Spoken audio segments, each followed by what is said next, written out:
We start this news hour in Italy, where Giorgia Meloni has been sworn in as the new Prime Minister, the first woman to hold the post. Meloni's also leading Italy's first far-right government since the Second World War.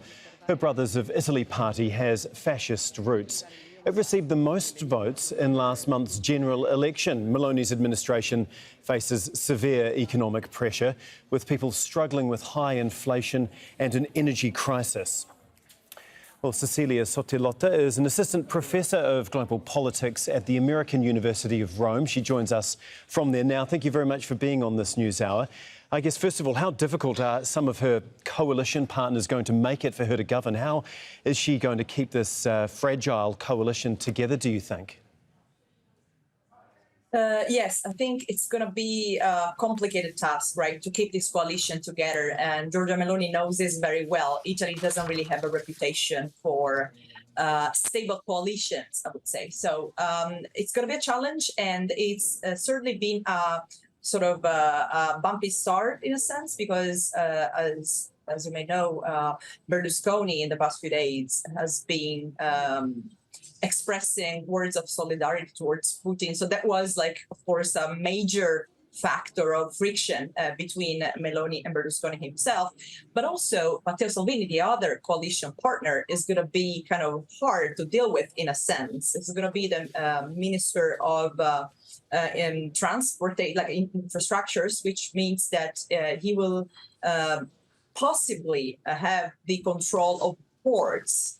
So this is something that's still under discussion, because actually Meloni really fears that he may sort of have clashes with the European Union over, for instance, the docking of migrant ships. So it's going to be a kind of a hard job in a sense. Yeah, I just want to talk about the European Union and her relationship there. In June, Meloni addressed Spain's far-right Vox party, outlining her conservative views. I just want to play you a clip from that. Sí a la familia natural. No a los lobby. Yes to the natural family. No to the LGBT lobby. Yes to sexual identity. No to gender ideology.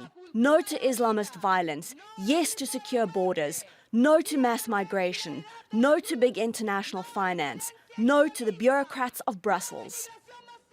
So no to the bureaucrats of Brussels, she says. So how do you think she's going to handle the relationship with the EU? So again, we have to draw a distinction, between what Meloni has been saying before and during the electoral campaign and what she's saying and doing now.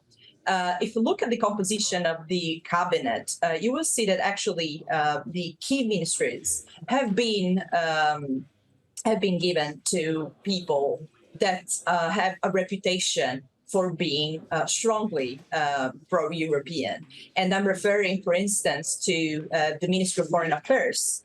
So Tajani, who's the new minister, was a European commissioner for a long time. And he is very well known in Brussels circles. If you look at another super important ministry in terms of relations with the EU, that is the economic and finances, again, you see someone who's person from the League party that nonetheless is, again, inside the League party has always been a kind of a moderate voice, very, very much pro-European. So I think that in that sense, Meloni has only tried to be reassuring vis-a-vis Brussels, in fact. So I think she's really set to cooperate with Brussels.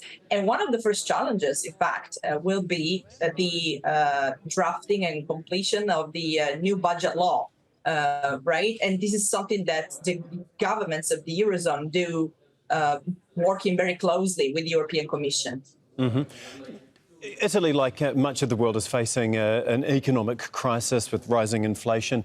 What plan does she have to deal with that, and how successful do you think that she's going to be? So this is the other big challenge. So right now, it's all about managing the energy crisis and the economic crisis that will almost certainly follow. So the two things, of course, are the budget, the drafting of the budget bill, and possible package of measures to help citizens deal with the consequences of this crisis. They go together. What I think is that there is not so much margin for generous measures, and I think the first challenge that this government is going to face is to make hard choices, because it won't be possible to really make good on all the promises that have been done during the electoral campaign. So there will certainly be some kind of measures for support the families at this difficult time. But again, the margin is not that great, because the projections for GDP growth in 2023 are not really, the prospects are not really bright.